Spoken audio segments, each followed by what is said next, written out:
Down and out, riddled with doubt, had nowhere to go. Everything's moving so slow, but time's moving too fast. I hope this feeling don't last. Well, I've been away from myself too long.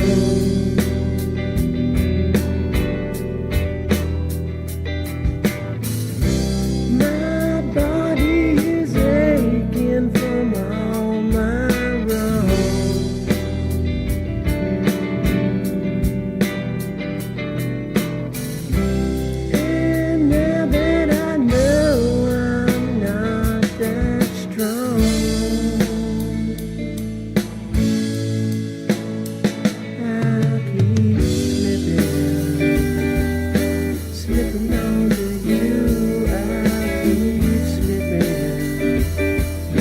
Until my time is through, I'll keep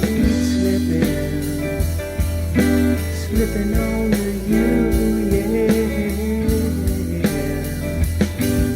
on to you.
Until my time is through, I'll keep slipping on to you, yeah, on to you.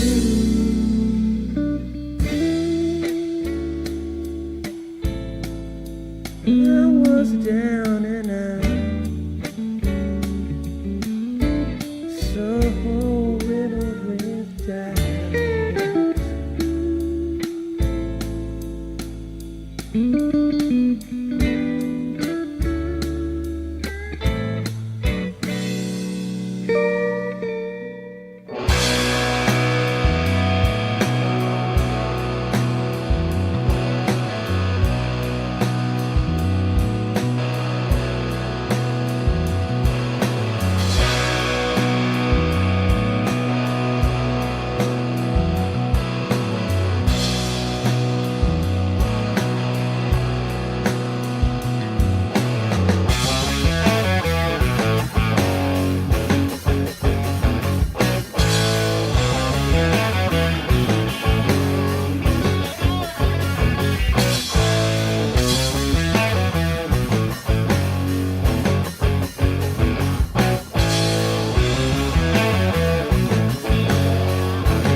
I am the devil.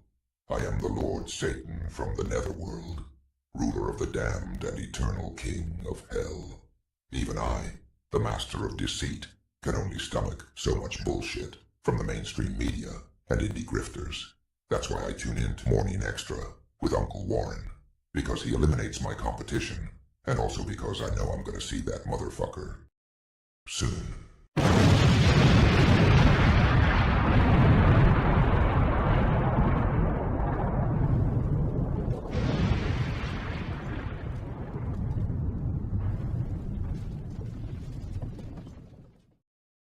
Deo, Deo.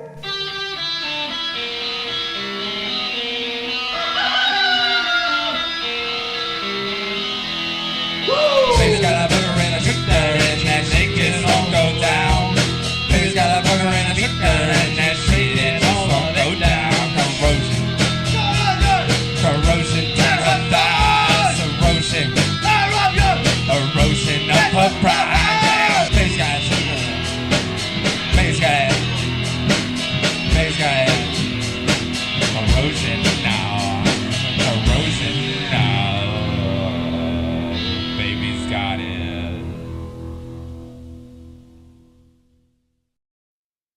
Morning, morning, morning. Good morning. I got this big bright light in my left eye. It's from the thing. Can't do nothing about it. It'll go away soon. Happy Labor Day, as we put in the chat. If you're in labor, maybe go have that baby instead of watching the show. If you need help though, if you're in labor and you are watching this, let's do the breathing techniques we learned.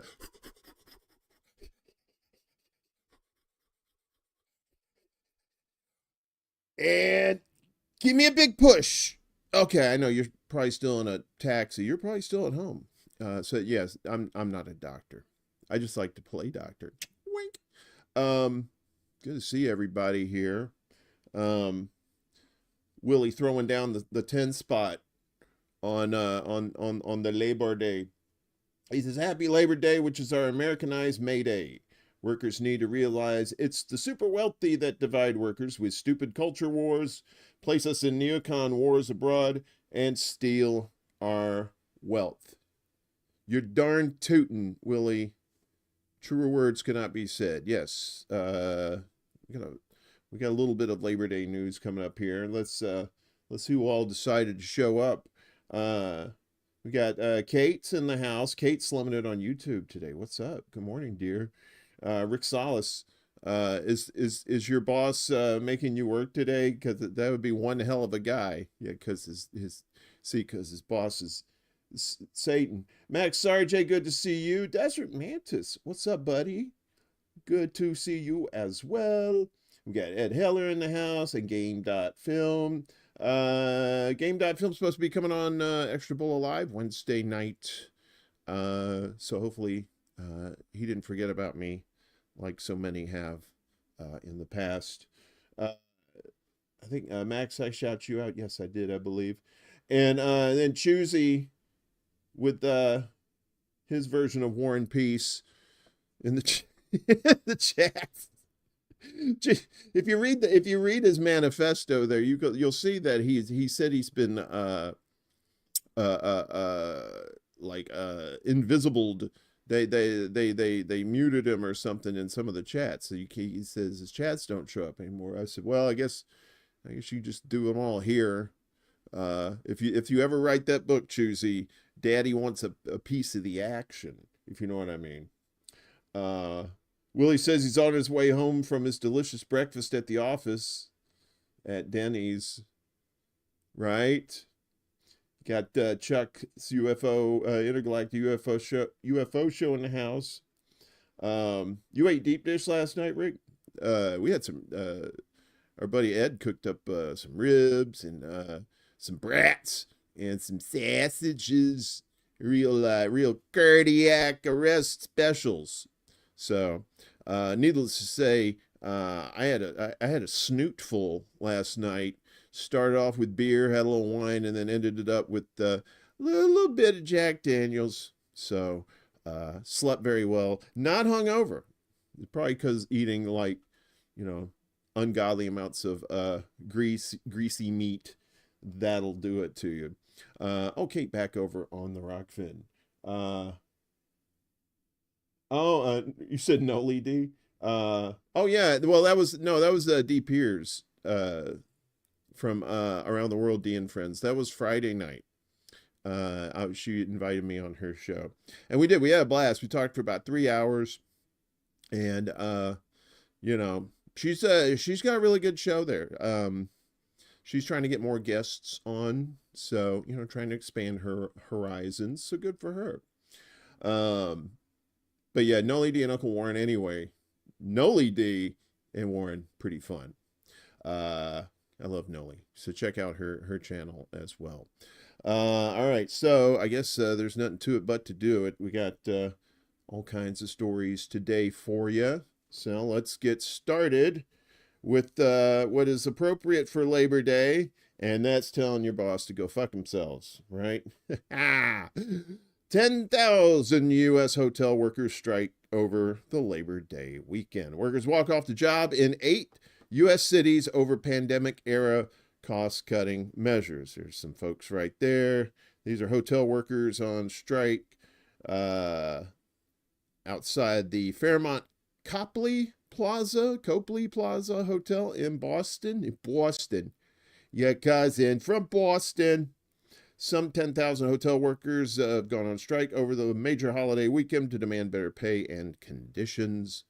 Workers yesterday walked off the job in 8 cities, including Boston, Honolulu, San Francisco, San Diego, and Seattle, after the Unite Here union and the Hilton, Hyatt, and Marriott hotel chains failed to reach a deal in contract negotiations. Gwen Mills, international president of Unite Here, said the union had called the strike ahead of Labor Day on Monday, as hotels had not reversed cost-cutting measures introduced during the COVID-19 pandemic, despite making record profits. You don't say. Too many hotels still haven't restored standard services that guests deserve, like automatic daily housekeeping and room service. Workers aren't making enough to support their families, Mills said in a statement. Many can no longer afford to live in the cities that they welcome guests to, and painful workloads are breaking their bodies. We won't accept a new normal where hotel companies profit by cutting their offerings to guests and abandoning their commitments to workers. And what they weren't making that much before the pandemic too, as well. And this is where it says many can no longer afford to live in the cities that welcome guests to. Exactly. It's like you want all this hospitality service and service industry folks there, but if you want them there, you should probably want them close by so they can get to work. And if they need to be close by, they need to be able to afford rents and leases. And I know in New York, forget about it. And I know a lot of other cities are starting to do that too. The union said strikes had also been authorized in Baltimore, New Haven, Oakland, and Providence, and could begin in those cities at any time. Michael D'Angelo, head of the U.S. Labor Relations at Hyatt, said the chain had a long history of cooperation with unions, and it was disappointed Unite Here had chosen to strike. We look forward to continuing to negotiate fair contracts and recognize the contributions of Hyatt employees. Hyatt hotels have contingency plans in place to minimize impact on hotel operations related to potential strike activity. And in COVID and basically any other time too, this asshole said in a statement. Hilton and Marriott did not immediately respond to requests for comment. Labor Day weekend is typically one of the busiest periods for travel in the United States. You are absolutely right there. And it's not just the hotels, it's a lot of, like I said, a lot of these service industries, hospitality industries, you see the cost-cutting measures, and it's just austerity is what it is. And you're seeing more and more strikes now, which is great.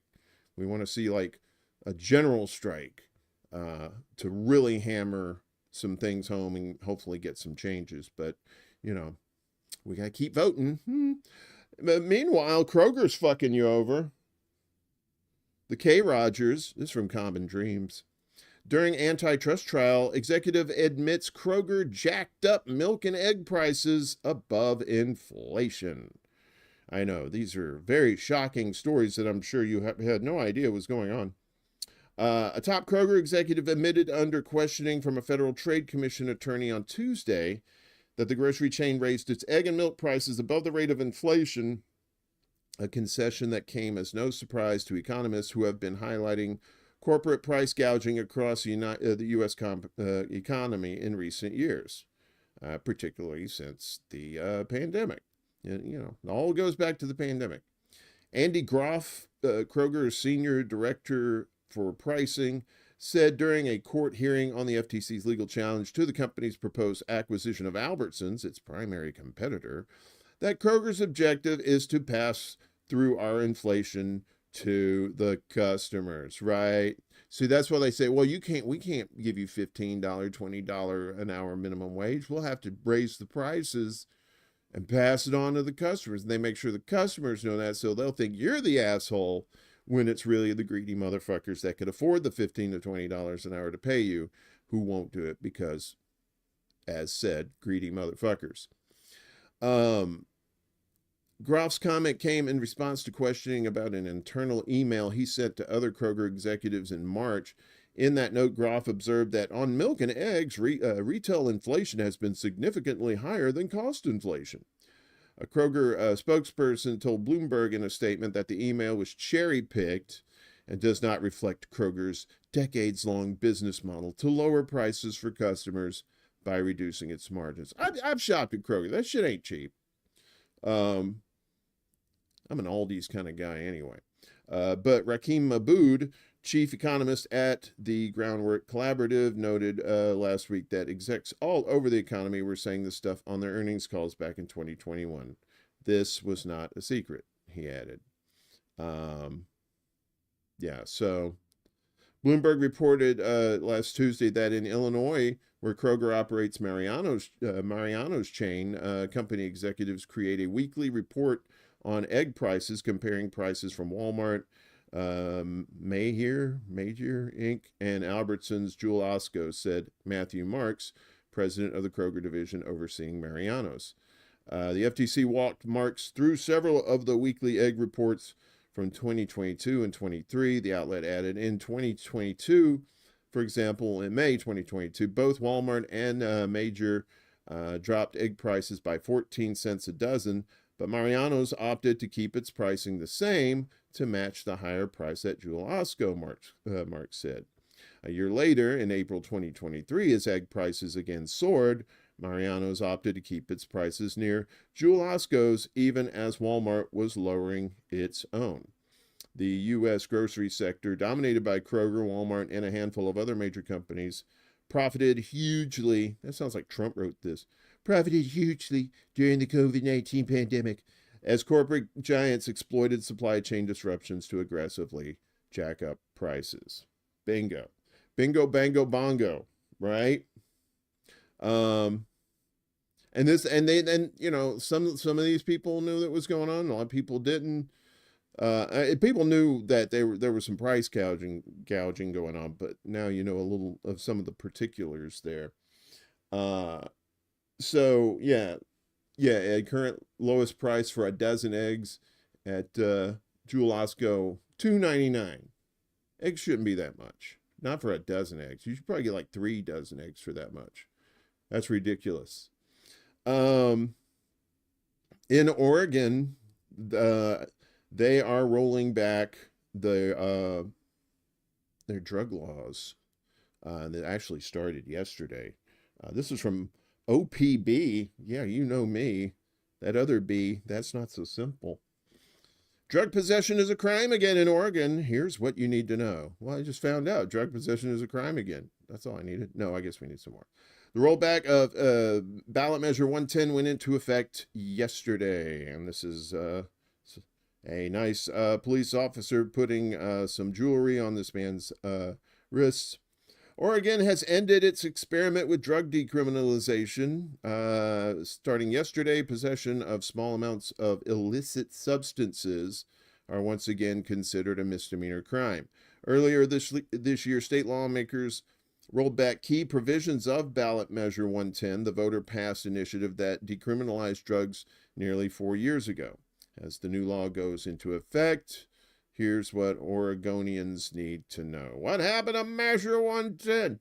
In 2020, Oregon voters approved the ballot measure, which decriminalized possession of small amounts of drugs like fentanyl and methamphetamine in the state. Under the 110 system, drug users no longer received criminal penalties, but were instead served with a $100 ticket, which could be voided if the recipient got a needs assessment.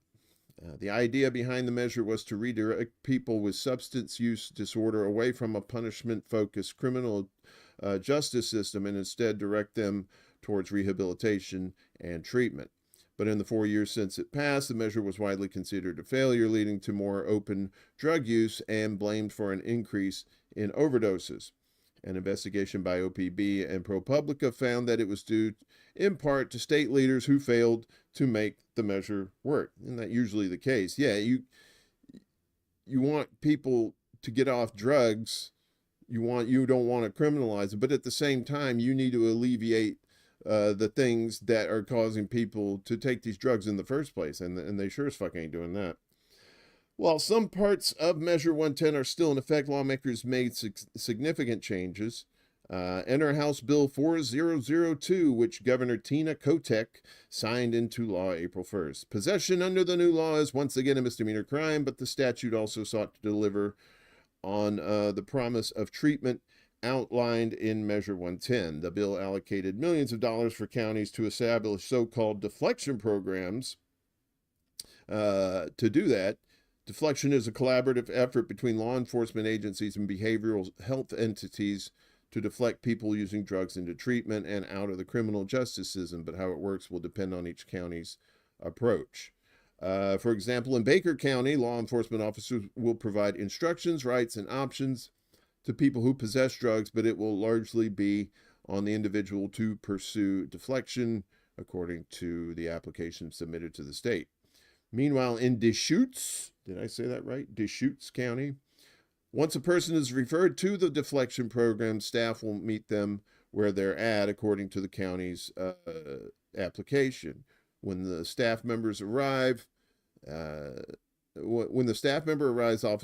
officers will release the person from custody and immediately conduct an initial screening. So, Oregon, so are your drugs. No, that's not true.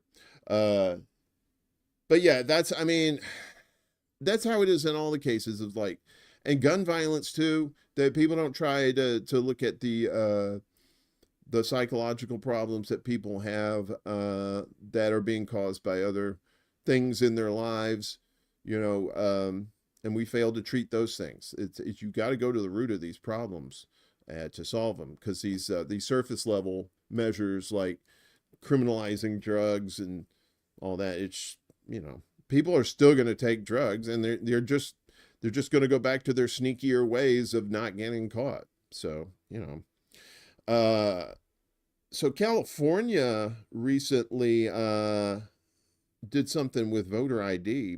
That's one of the rare times, I think, when California may have gotten it right.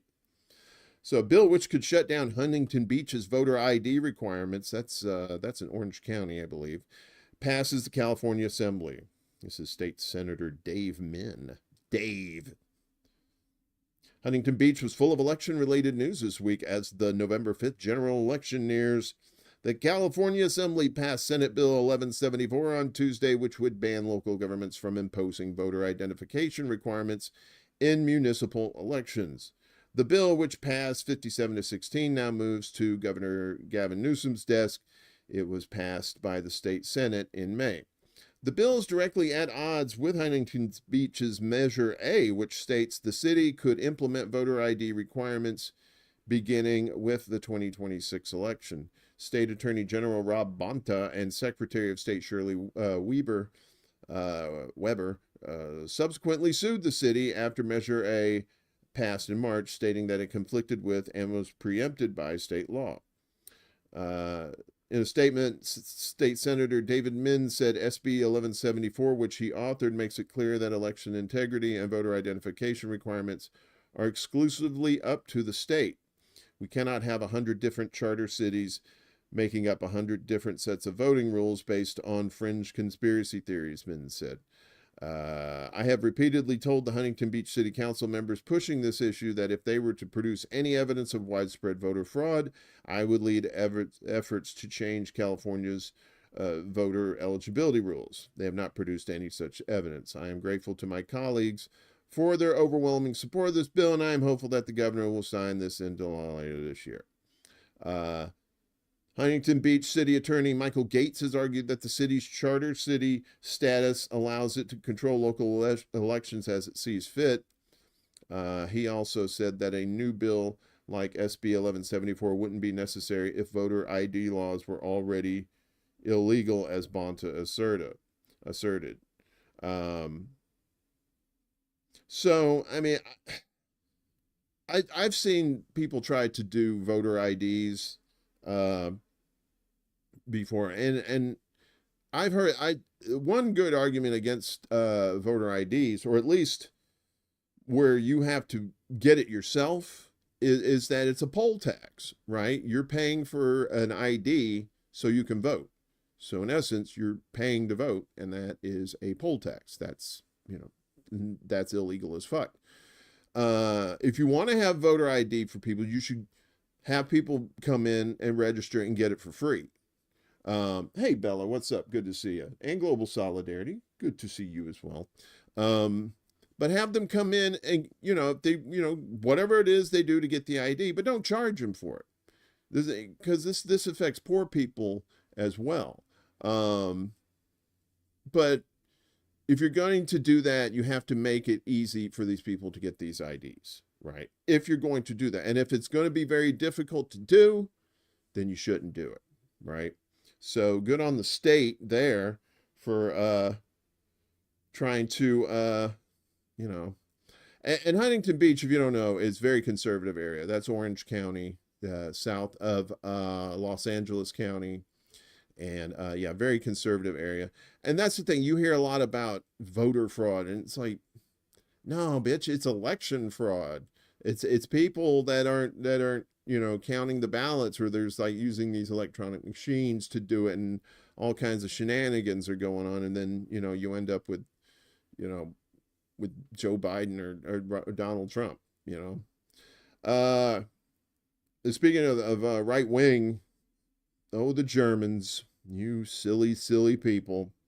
They had elections yesterday, today. This is German elections. Far right wins big. Results in numbers. Projected results put Germany's far right AfD party ahead of its rivals in Thuringia. That doesn't sound like a German town. It should be Thuringia. And of course, for a gain in Saxony. Here are the results and what they mean for the balance of power in the state's parliaments. So Thuringia, let's see. Okay, so the projected initial results put far-right AfD ahead of its rivals there and on course for a gain. The votes in the two German states are seen as barometers for the federal elections next year and a referendum on the governing coalition of Social Democrats, Greens, and Free Democrats. Thuringia, far-right AfD in the lead. For many observers, the most influential result was in Thuringia, where the AfD became the first far-right party to win a state election since World War II. That's ominous. Getting 10% more than the Christian Democrats, Germany's center-right conservative party. Notably, the three parties that make up the governing coalition of Chancellor Olaf Scholz on the national level in Berlin have all seen devastating results. Kind of like what happened with Macron in France. We'll talk about him in just a second. So here we go. So alternative for Germany, 32.8%. And then you've got the Christian Democrats, Sarah Wagenknecht Alliance, the left, look at the generic left party, Social Democrats, the Greens, and others. But they're 32.8% there. For our our German friends over there who are right-wingers. Whew. But meanwhile, in France, we reported last week that Macron, the French president there, or what is he, prime minister, president? I don't know what the fuck he said, I will not have the left wing of the government to run the government. And to which the left wing replied, oh, no, no, no, no. Sacre bleu. French election winners move to impeach Macron. The LFI argues that democracy should be protected from the president's authoritarian leanings. And this is him saying, I want to be leader forever. I love croissants with a little butter. Delicious. France Unbowed Party, part of the broad left-wing coalition that secured the largest share of seats in the July parliamentary election, is gathering signatures to remove President Emmanuel Macron from office. The move comes after Macron refused to appoint the new Popular Front's coalition candidate, Lucie Castet, as prime minister. The draft's resolution to initiate the procedure for the impeachment of the President of the Republic in accordance with Article 68, oh, so close, of the Constitution was sent today to parliamentarians for co-signatures. Ooh, they have parliamentarians too. The LFI's parliamentary leader, Mathilde Panot, told on Twitter on Saturday, and there's him more disappointment. To initiate the impeachment process, the LFI, which has 72 seats in the 577-seat National Assembly, must collect signatures from at least 10% of the members of Parliament under its motion. Article 68 of the French Constitution stipulates that the action would be implemented in the event of a breach of duty manifestly incompatible with the exercise of his mandate. Macron refuses to submit to the people's vote, so we must dismiss him, Panot explained, sharing the draft of the resolution, which stated that the National Assembly, the lower house, and Senate can and must defend democracy against the president's authoritarian leanings. The lawmakers argued that it is not up to the president to do political horse trading, referring to Macron's struggle to find a new prime minister since accepting Gabriel Attal's resignation last month. The LFI is part of the new Popular Front alliance, along with the Socialists, Communists, and Greens, which emerged as the winner of the snap parliamentary elections called by Macron a couple months ago. And the coalition fell short of an outright majority, forcing Macron to enter negotiations to appoint a new prime minister and form a government. So yeah, some funky shit going down in the city, Paris, where they're trying to basically tell you no. There's a lot of that going on. The shit that they wouldn't try like years ago, they're just openly doing it now. Like, just try and stop us. Try and stop us. Just like Israel. Israel's doing the same thing. Just try and stop us. As long as we got money bags United States on our side, you're not going to do anything. And so of course the war continues, or the genocide continues. It's not a war; it's a genocide. Israel lays siege to Jenin as it stops food and water, blocks ambulances. Israeli reinforcements enter the besieged part of the occupied West Bank as assault on refugee camps enters its fifth day. I think it's going into its sixth now. The Israeli siege of the West Bank city of Jenin has left Palestinians with no food, water, or electricity, with medical charity Doctors Without Borders, known by its French initials MSF, accusing Israeli forces of obstructing access to health facilities and targeting ambulances.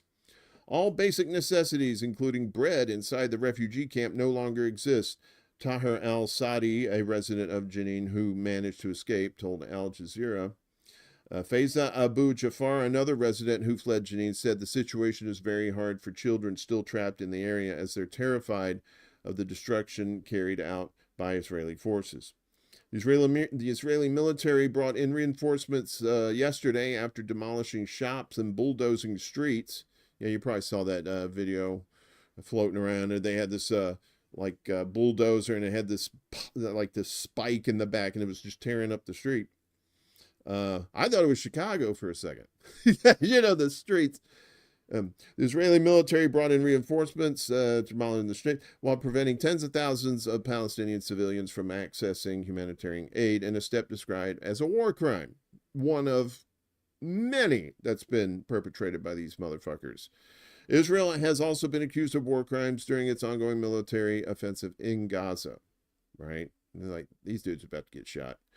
According to the Jenin municipality, the Israeli army has bulldozed nearly 70% of the city's streets and 12.4 miles of its water and sewage networks since it launched its raids last Wednesday.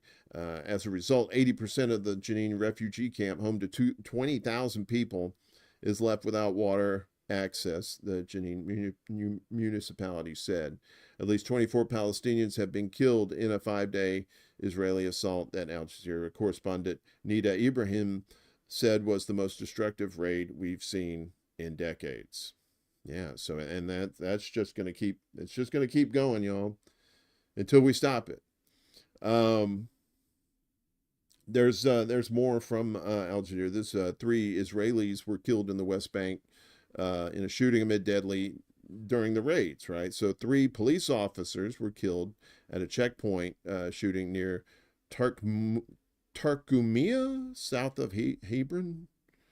3 Israeli security personnel have been killed in a shooting at a checkpoint in Hebron as Israel brought reinforcements in the occupied West Bank city of Jenin as part of its ongoing deadly raids. The shooting on Sunday took place as the Israeli army continued its assault for a 5th day, as we said, killing 24 Palestinians.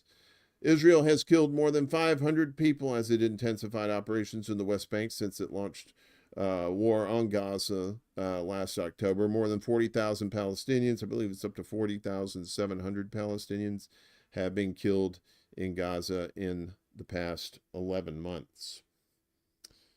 Whew! Right? This story, it seems like a setup, right? Because they're just like everything else, people are just pointing fingers on either side on this. So, Israel confirms the death of 6 hostages in Gaza. The bodies of 6 hostages captured by Hamas militants on October 7th have been retrieved from a tunnel in the Rafah area of southern Gaza. The Israeli military said yesterday all the victims have been named, and these are the names here: Hirsch Goldberg, Poland; Eden Yerushalmi; Ori Danino; Alex Lubnov; Carmel Gat, and Almog Sarusi were killed by, allegedly killed by Hamas a short time before the military found them. Lubnov was a dual Russian-Israeli citizen. According to the Hostage Families Forum, an organization representing relatives of the captives, he lived in Ashkelon, was married and had 2 children. He was reportedly kidnapped from the Nova Music Festival where he was working as a bar manager. The news of the recovery brought calls for a massive demonstration from the Hostage Families Forum, and sure enough, hundreds of thousands take the streets of Israel after more captives found dead in Gaza. This from the Cradle. So hundreds of thousands of Israelis flooded the streets of several cities late yesterday to demand the return of prisoners held by Hamas. Around 500,000 were expected to join the protests today. Damn, half a million. That's crazy. It seems this is the biggest set of protests that we've seen since the beginning of this round of horrific assaults on Gaza that began after October 7th. Phyllis Bennis, a fellow at the Institute for Policy Studies and an international advisor to Jewish Voice for Peace, said Monday, calling the demonstrations a big deal. Israeli police fired stun grenades at protesters last night. Hebrew media reports that over a dozen were detained at the Tel Aviv demonstrations. So, right there.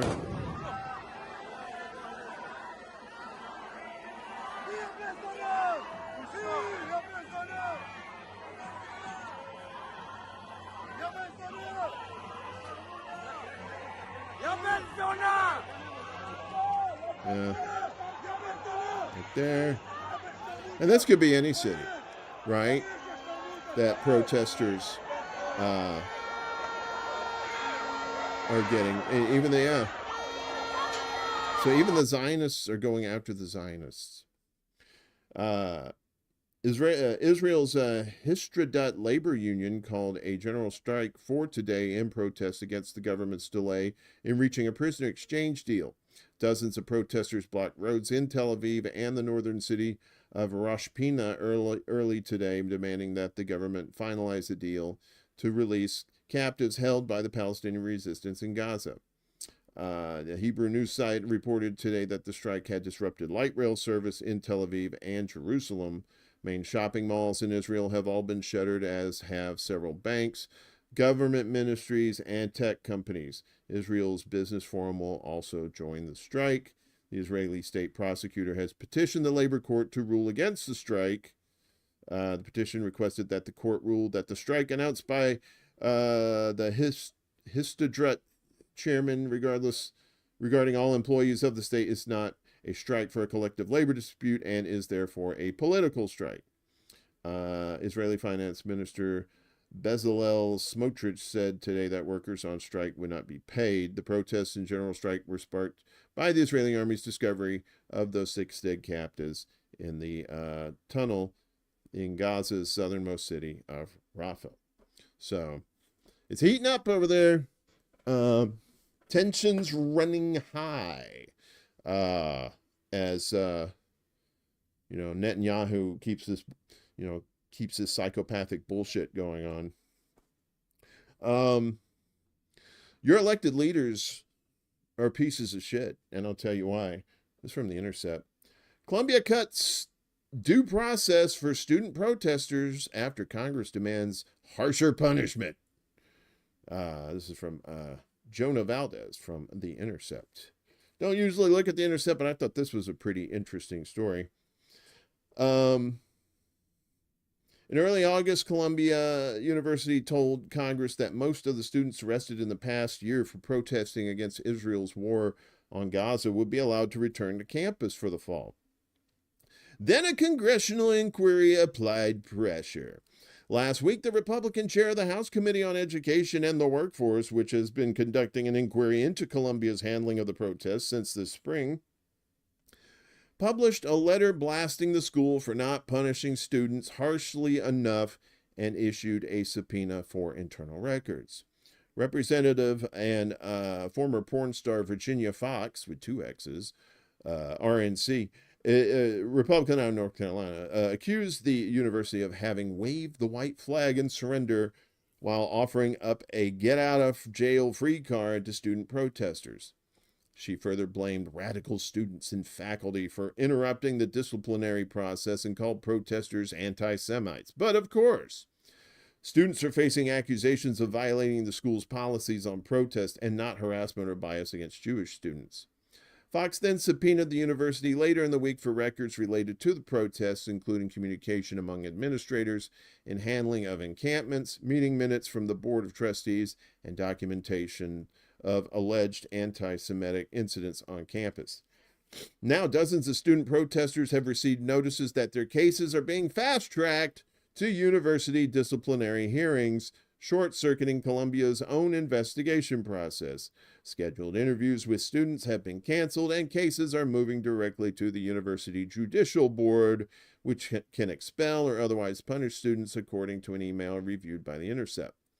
Moving a case to a hearing without interviewing students for their version of events is an unprecedented move and likely a sign that the university is caving to external pressure from Congress, said Catherine Frank, a professor at Columbia Law School. She has spent the summer advising students facing discipline for protests. The sense we have is that much of this was motivated by the congressional subpoena and the pressure from Representative Fox on the university, Frank said. University President Minouche Shafik stepped down just days before Fox issued her statement and has been replaced by interim President Katrina Armstrong, former head of Columbia's medical school. A university spokesman said in a statement that the disciplinary process is ongoing for many students involved in these disruptions, including some of those who were arrested, and we have been working to expedite the process for this large volume of violations. Fox's criticism that the school has been light on punishment is simply untrue, Frank said. More than 70 students who were accused of camping on school grounds and occupying Hamilton Hall were placed under interim suspension, evicted from university housing, and barred from campus, including dining halls and health services facilities, before any hearings were held. In addition, students were placed under disciplinary probation, freezing their academic records, leaving them unable to register for classes or apply to graduate school, while others lost out on grant money, according to advocates for the students. So Colombia's having a time there with implementing their fascism. Hey D, what's going on? Good to see you. Great show Friday night. I don't know who that loser you had on there with you was, but maybe try to avoid those weird guests in the future. Okay, dear. Thanks. And of course, the UK did not see this coming. Yeah, you did. This is from me, Middle East Eye. UK police charge co-founder of Palestine Action under Terrorism Act. Richard Bernard is accused of expressing support for Hamas and has been charged with 2 counts. He got 2 right there of criminal damage. What the fuck's criminal damage? Is that like the sequel to Criminal Minds, like some shitty TV show on CBS? Co-founder of Palestine Action has been charged with violating the Terrorism Act after a series of speeches in Manchester and Bradford. Bernard stands accused of expressing an opinion that is supportive of a proscribed organization contrary to Section 12 of the Fascism Act 2000. I added the fascism, but it's like the E of silent, but it's there. Bernard will appear before the Westminster Magistrates Court on September 18th, where he also faces two charges of encouraging or intending to encourage criminal damage. The charges stem from an investigation by the Specialized Counterterrorism Policing Northwest, CTPNW, unit. It seems like the more words they have in their name, the bigger the bullshit. Into a demonstration held on October 8th in Manchester after Hamas launched an attack on southern Israel. Police have accused Bernard of expressing an opinion or belief, getting charged for opinions, in support of a prescribed organization, namely Hamas, and of encouraging criminal damage. He also faces an additional charge of encouraging criminal damage for a speech he delivered in Bradford. Yeah, so there he is right there. Getting charged for opinions, right? That's where we're at. This is some, I had never heard this before. Going on in Iraq. Iraq wasn't exactly the greatest place on the planet under Saddam Hussein, but it was a paradise compared to the hellhole it was once we brought democracy to Iraq, the good old US of A. Cue the Lee Greenwood music, right? I'm proud to be American. Or at least I think I'm free. Again, from our friends at Middle East Eye, Iraq cracks down on lottery-based suicide sect that has seen dozens of deaths. So Iraq has one of the youngest populations in the world, with about 60% under the age of 25. Since the overthrow of Hussein in 2003, the country has been mired in instability, war, corruption, and economic stagnation, a situation that has left many young people with little hope for their futures or sense of purpose in their lives. The latest movement to latch on to this sense of despair, shocking the country and prompting a fierce state crackdown, is a religious group that practices a system of lottery-based suicide. The Allahiyya movement, also known as the Qurban sacrifice group, is thought to have formed in Basra and Dakar in early 2020 and has as many as 2,500 adherents. According to local media, the head of the movement is a cleric named Abdul Ali Munim al-Hassani, currently residing in the city of Mashhad in Iran. Their initial activity sparked little attention, seemingly consisting of rituals and practices at at least superficially akin to other Shia Islamic movements in the country. Gatherings posted on social media show large groups of men dancing to loud electronic music and chanting slogans of sacrifice to Al bin Abi Talib, cousin and son-in-law of the Prophet Muhammad, peace be upon you. That began to change in 2021 when the first reports emerged of young men associated with the group hanging themselves in Husainias, buildings designed for Shia religious, spiritual, and social gatherings. The movement reportedly splintered from the followers of Muhammad Sadiq al-Sadr, an influential Shia cleric whose son, Muqtada al-Sadr, or Sadr, al-Sadr.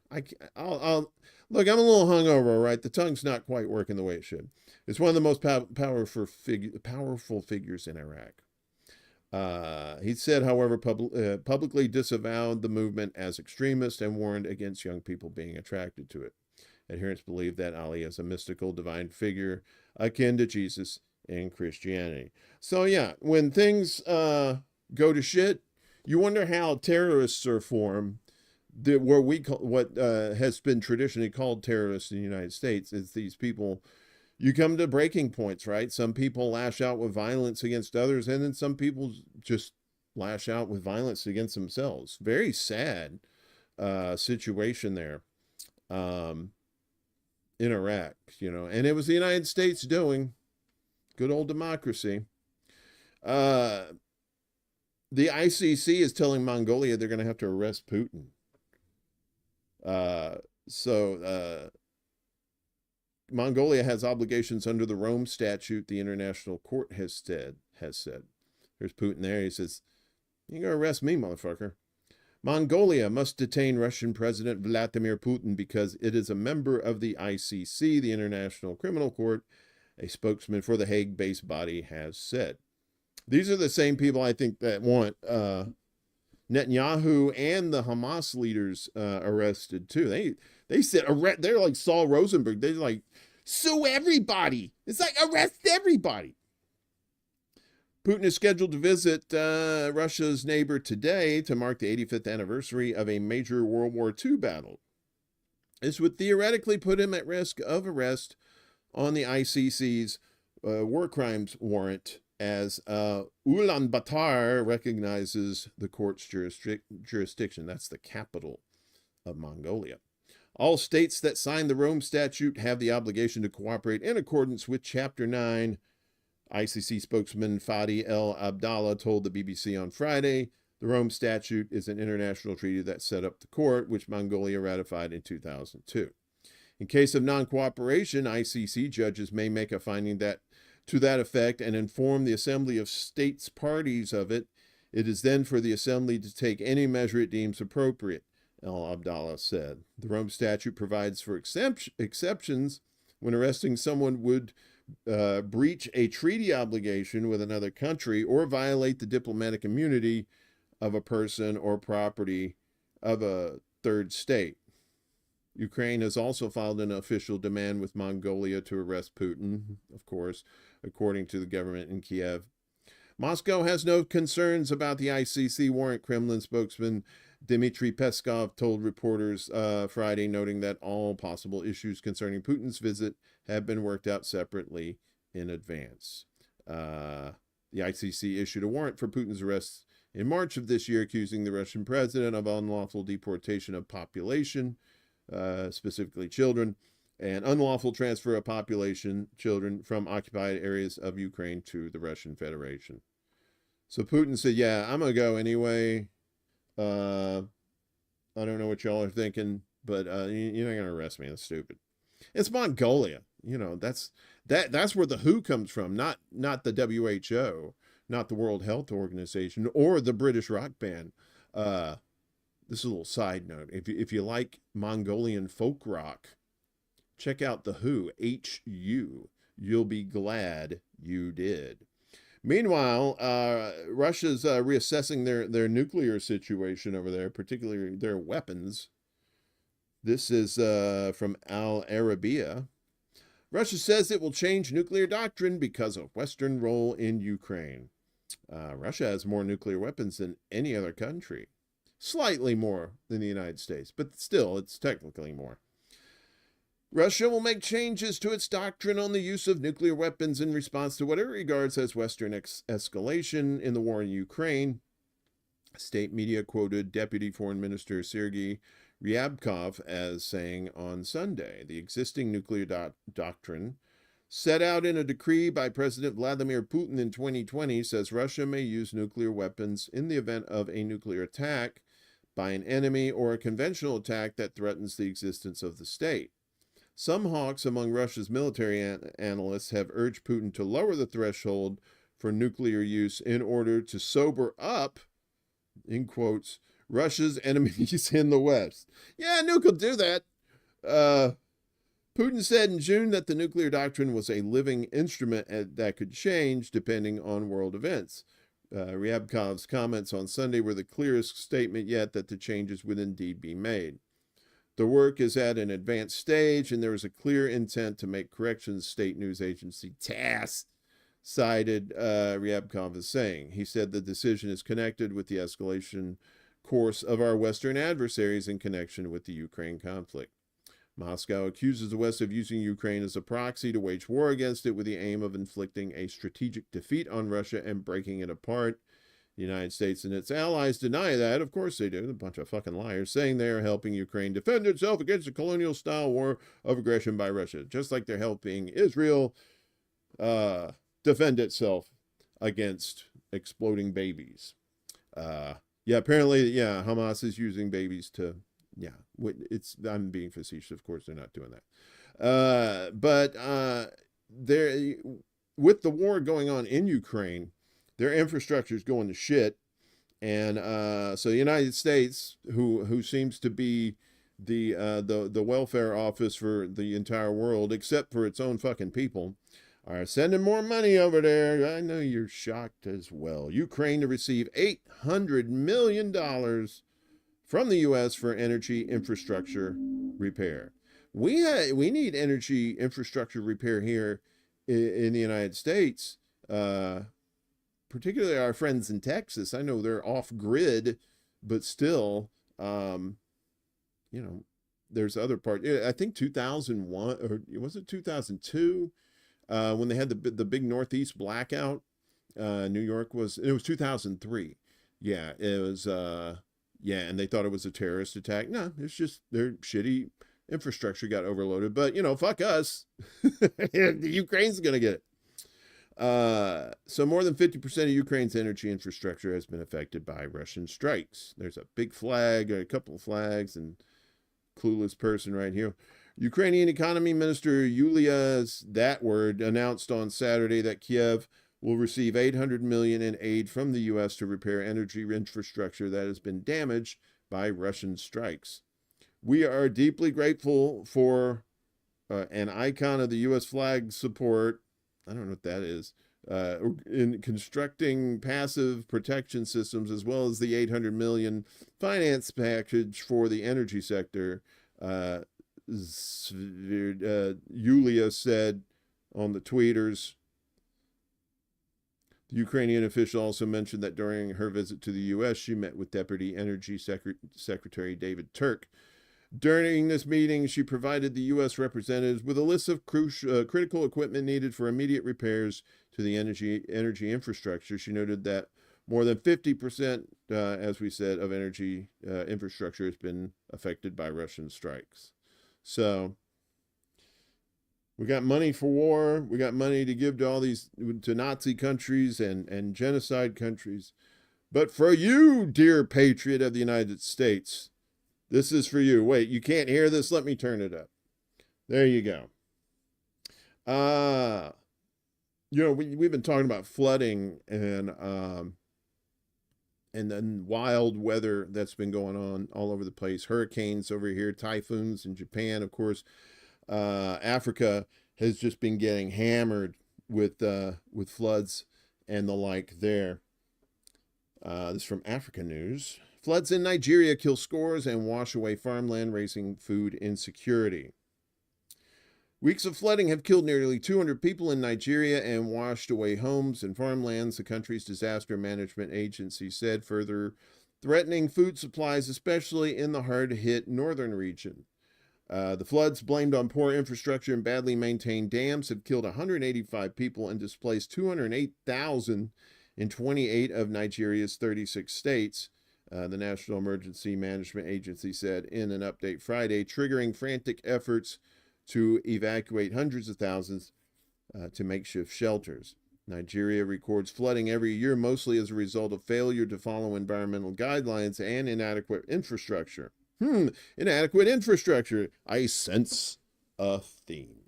The worst floods the country has seen in a decade were in 2022, when more than 600 people were killed and over 1 million displaced. However, unlike 2022, when the floods were blamed on heavier rainfall, the Nigerian Meteorological Agency,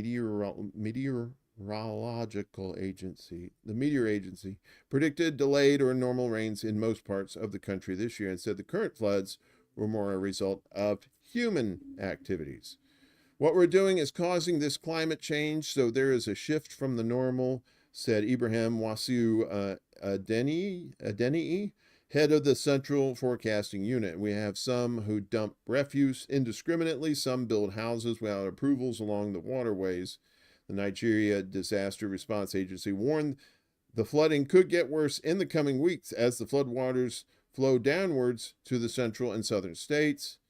People in flood-prone areas need to evacuate now because we don't have time any longer, its spokesperson Manzo Ezekiel said. So, yes, getting hammered in Nigeria, and Bangladesh having flooding too, but there's fears of waterborne disease as the floods recede slowly.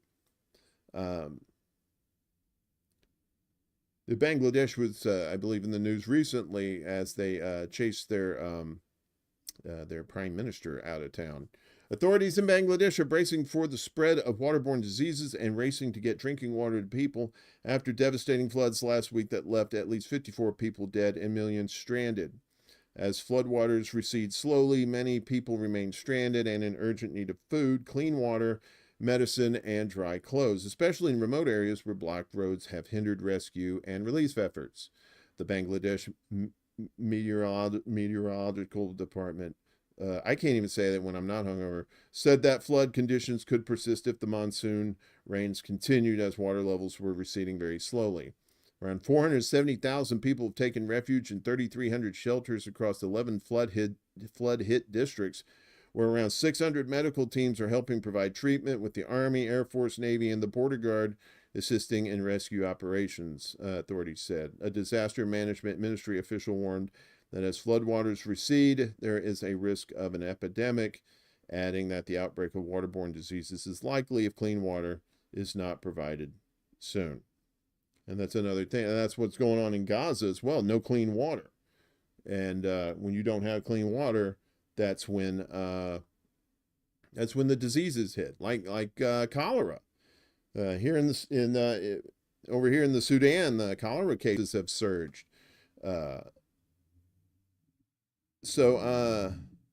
Cholera cases in Sudan's River Nile state have risen to 409, including 14 deaths, health authorities said on Sunday, highlighting the growing health crisis amid the country's ongoing conflict. The state reported 87 new infections and 3 deaths yesterday alone, with 217 people currently hospitalized in isolation centers. The Berber locality has seen a spike in cases, surpassing the city of Atbara, which previously had the highest number of infections. Separately, an East Nile emergency response team member reported 724 cases of watery diarrhea, including 4 confirmed cholera cases in the region between August 16th and the 27th. Heavy rains and flooding often exacerbate the spread of waterborne diseases like cholera, particularly in conflict zones where healthcare facilities are disrupted. Yeah, so the Sudan, a lot of and like they said, some of it it's natural, you can't do anything about it, and some of it it's due to human idiocy. And finally, here at home, We talked to you about well, and that was in Massachusetts. They had I think one or two deaths there, and now it's spread to New Hampshire. So it's from B&O. New Hampshire resident dies of mosquito-borne encephalitis virus. And it looks like that thing's coated in gold, right? It looks all shiny and deadly. A New Hampshire resident has died after testing positive for the mosquito-borne Eastern equine encephalitis virus, the EEE, making it the first case in the state in 10 years, according to state officials. Follows several other cases in neighboring states, like we said, in Massachusetts. The New Hampshire Department of Health and Human Services confirmed Tuesday that the patient lived in Hampstead, a town in Rockingham County, about 34 miles north of Boston. Their age and sex were not disclosed. The patient was hospitalized due to severe central nervous system disease and has passed away due to their illness, the department said in a press release, which provided a few other details about the case. Be nice to have some more information on that, guys, since, it's kind of a thing. People get, bit by mosquitoes in the summertime. I know we're about to get into fall, but it's still summer. So yeah, and that's up in the Northeast. So if you're living up there, y'all take it easy, get that deep woods off, or get those little bands that you can wear that ward off those things. Those things actually work pretty well. They kind of look like little flexi spring bracelets, but it smells like that citronelle shit. So our elections are coming up in 2 months. Yeah, about 2 months. And the hypocrisy and just the sickeningly sweet accolades to people who don't deserve it continue, and you know what's coming up. The sharing of biased and False news has become all too common on social media. More alarming, some media outlets are true without checking facts first. Unfortunately, some members of the media use their platforms to push their own personal bias and agenda to control exactly what people think. And this is extremely dangerous to our democracy. We're going to the tweeters for our propaganda watch today. Bella says Thermacell works. Okay, very good. Good to know. I've never heard of that, but I hope that does work. So Kamala, I always say, the elections on the national level are pure theater, and they're designed to keep people divided so they don't actually do real shit like general strike and shut shit down. So, in order to prop up these people that are just very much husks of actual people that have no talent, that have no viable qualities whatsoever. This is from Richard Stengel, former Undersecretary of State in the Obama administration, editor of Time magazine, co-chair of CARE, and political analyst for MSNBC. So his shitlib bona fides are in full display there for you. He says, I write here about how Kamala Harris embraces and redefines American exceptionalism, something every successful presidential candidate must do. American exceptionalism, right? And here she is about to say something stupid. There's a whole article. It's probably in Time. I'm not going to read the fucking article, but you see stuff like this, like her bringing joy and stuff like that. And it's like, where are your critical thinking skills, people? None of these clowns are going to do anything for you. But yet, they push this stuff out to make her just sound like so great and throw out that American exceptionalism there. That's fun right there. That is just like, oh, you want some bullshit? Let me make some Cool Whip out of bullshit, and we'll put that on top of that as well. So you get like double the bullshit. And then from our buddy Rob Durden, he shared these. He says, he said, what is this new devilry? And you've seen these. The world owes him an apology. And there's this, drop more bombs until Trump came along. The The world owes him an apology. These fucking psychos. And then, of course, she deserves an apology. And then he goes, Bernie Girl says, is this the Dems' new take on gaslighting? And then it's, we owe him an apology. And I put up something, I think it was just Norman Fell. I say he deserves an apology. He wants an apology, and he wants the rent money too. So, this is on all your social media and stuff. They're gonna, as this race tightens, you're gonna see more and more and more shit. Just do yourself a favor. Don't believe any of it on any of the sides, and you're well on your way to getting your head out of your ass. So, if you're one of those kinds of people. Finally, the very end of the show, as we're starting to wrap this up, it's a little short. A little shorter than usual. The Stengel clown is the editor of Time magazine. I believe I said that. If that's why you listen to the show. So I tell you stuff. Like fun facts like this. Who do you think the world's biggest beer drinkers are? Probably your first thing comes to mind. Oh, well, the Germans, because they have these beers that are like, you put them in bathtubs and then they just drink them out of the bathtubs, or, maybe the United States. Not even close. This place takes no cash or credit cards. What am I talking about? Of course, the Czech Republic. Czechs are the world's biggest beer drinkers by far. So this is from Zero Hedge. I get a lot of some of the financial news from this site. It's a right-wing site, because they do a lot of dumb Trump shit on there. But some of their stories that aren't related to that kind of stuff are pretty good. So it's kind of like, you take a rotten fruit and then you just carve out the rotten stuff and then you save the rest. That's what I do here. Milwaukee's the biggest beer drinkers, Kate. Oh, there must be a lot of Czech people there. Beer traces its origins back at least 5,000 years to the Middle East, where it became an integral part of early civilizations. In ancient Sumeria and Egyptian cultures, beer was even used as a form of currency. It's also used as a form of currency in college, too, for various products and services. During the Middle Ages, the introduction of hops by monks transformed the brewing process, helping to create beer we recognize and love today. Over the centuries, beer has become deeply woven into the cultural fabric of many societies, and it remains one of the most consumed beverages worldwide. So here's a chart.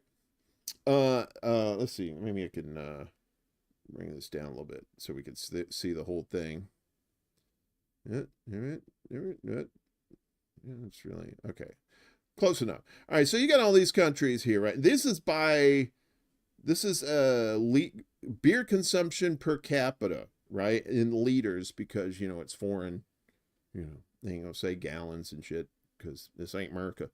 So you look down here, and there's Czechia, the Czech Republic. Bottom is Norway and Russia, because Russia, they do vodka. In those northern countries, it's like, beer is not good enough. We need the vodka. The Republic of Congo, New Zealand, and the United States comes in fifth to last, right? Well, you say, well, what about our mates over in the UK? Well, the UK, right here, on the line, probably like 1, 2, 3, still further down, but then you go to South Africa, Brazil, the Netherlands, Finland, and then you start making your way up to Mexico, Bulgaria, Croatia, and then there's Germany. Germany's not even in the top 5. That's wild. So the top 5, you have Czechia, I'm not sure how you say that, Austria, Poland, Ireland, and Lithuania are your top 5. Delicioso. Hey, Matt John, good to see you. Been a minute. Good to see you. Welcome back. But these are so that's 50 liters, 100 liters. So this number 2 is Austria. They consume around 100 liters. You get up here, 188.5 liters for Czechia. That is a lot of belching, right? Oh man. Well, I guess that's it. That's all we got for today. I know, Rick. That little cheers to you. If you're celebrating today and having beers, hopefully you're not having 188.5 liters of beer, unless you're Homer Simpson or Barney Gumbo from The Simpsons. Give us some more beer, Homer. And if you are drinking, don't drive. And if you drink and drive, just try not to do that. But if you can't afford a Lyft or an Uber, get one of your pals drive you home. So, the Czechs have a beer with a side of beer. Ed.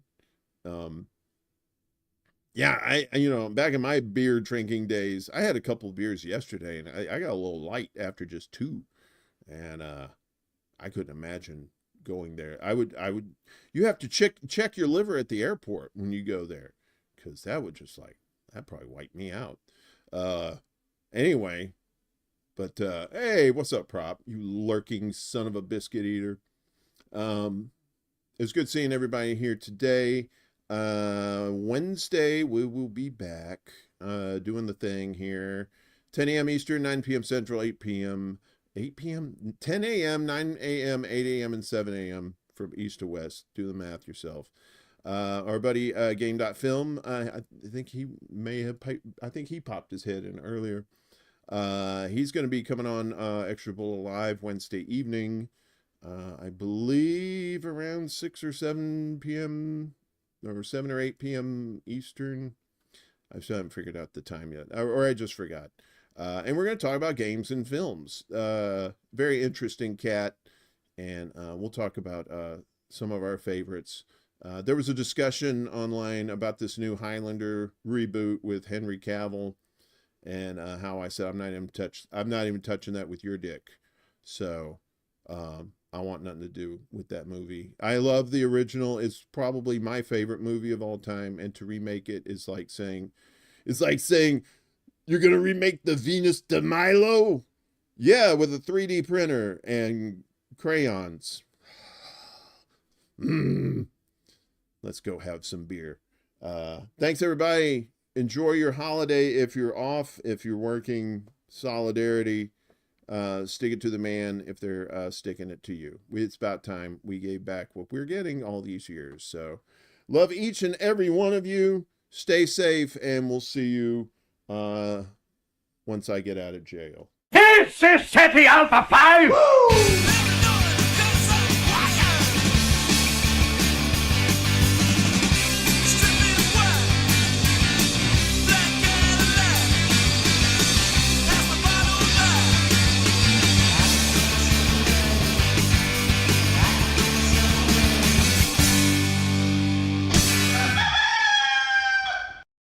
Damn good song, wasn't it, dog? You like that song? All right.